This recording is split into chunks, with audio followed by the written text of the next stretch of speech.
आपने कहा था मिल जाएंगे पैसे, फिक्र नहीं, हम ये कर दें, नहीं मिले।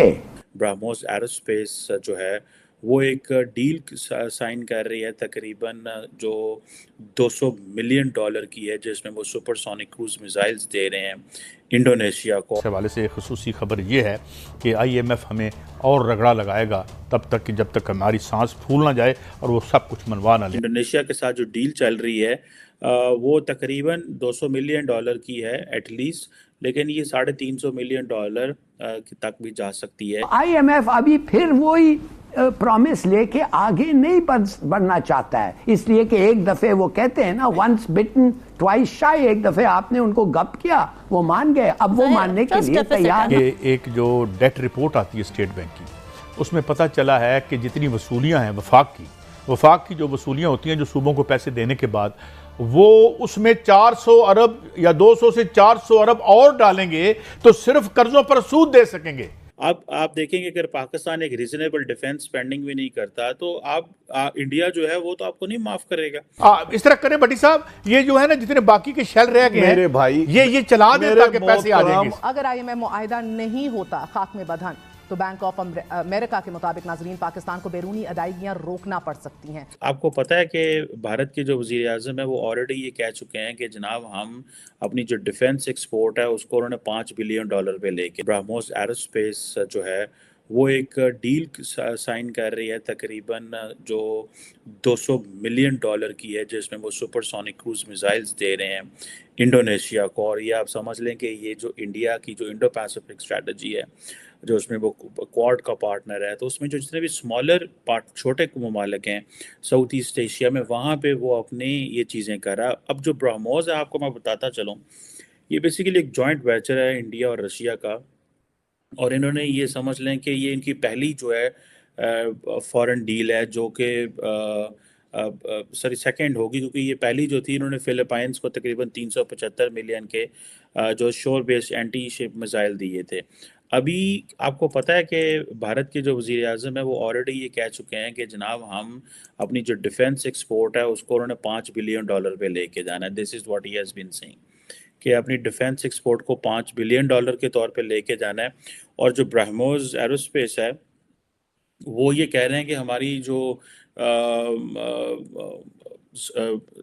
इंडोनेशिया के साथ जो डील चल रही है वो तकरीबन $200 मिलियन की है एटलीस्ट, लेकिन ये $350 मिलियन तक भी जा सकती है। और अब ये आप देख लें कि ये एक बड़ी डेवलपमेंट है फॉर इंडिया।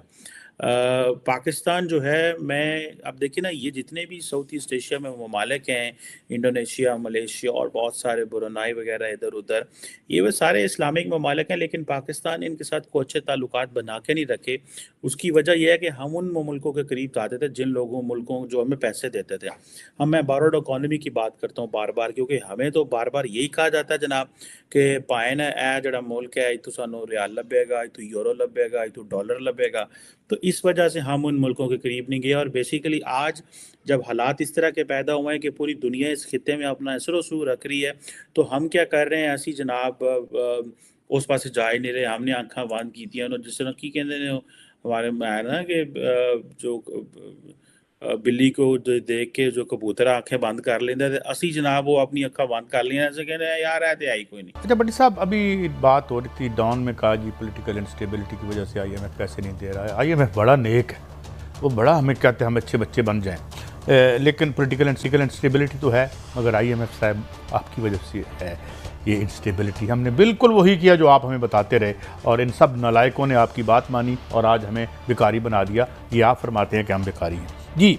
ज़ल्मे खलीलज़ाद साहब ने फरमाया है, जो कि बड़े काया डिप्लोमेट और अमेरिकन एस्टेब्लिशमेंट के बड़े अंदर के आदमी हैं, कि ये इंसान बने, मुराद ये कि खान साहब को गिरफ्तार करना, ये सारी कहानी बंद करें। लेकिन भट्टी साहब मेरे पास एक खबर है, आज बड़ी एक मईशत के हवाले से शख्सियत से मिला, वो कह रहे हैं कि वो जानबूझ के हमारी आर्म ट्विस्ट कर रहे हैं। वो चाहते हैं कि हम बिल्कुल नाक रगड़ें उनके सामने। हालांकि वो इसहाक डार साहब को उन्होंने नाक में दंग भी किया हुआ है। इसहाक डार साहब ने भी जो हमारे साथ फरमाया है वो आपके सामने है, मगर अब वो न जाने क्या एजेंडा उनका, वो क्या हमसे करवाना चाहते हैं। कैसा ज़ल्मे हलदार को तो हमारे कामों में इंटरफेरेंस नहीं करना चाहिए, लेकिन ये जो कहते हैं सियासियत में काम, ये तो 13 जमातें मिलकर लाए हैं। आपने तो इमरान खान पे इल्ज़ाम ये लगाया था कि वो ना तजर्बाकार है, उसने इस मुल्क को लाया और हम 6 महीने में अगर ना किया तो मेरा नाम बदल देना।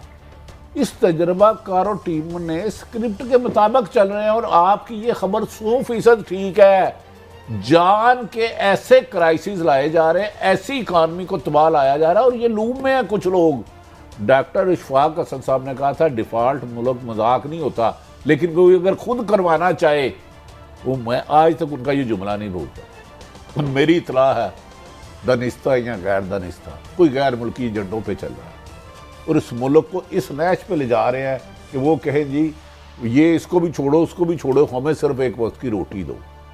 जिस कीमत पर काजी साहब महंगाई पहुंचा दी है आपने, डॉलर पहुंचा दिया, बिजली की कीमत पहुंचा दी है, पेट्रोल तो यार की कीमत, भट्टी गैस साहब की आपको अपनी जात से आगे कुछ नजर ना आए, अपने जाती, अपने खानदान, अपने निजी कारोबार के मफाद से आप 1 इंच आप आगे देख नहीं सकते।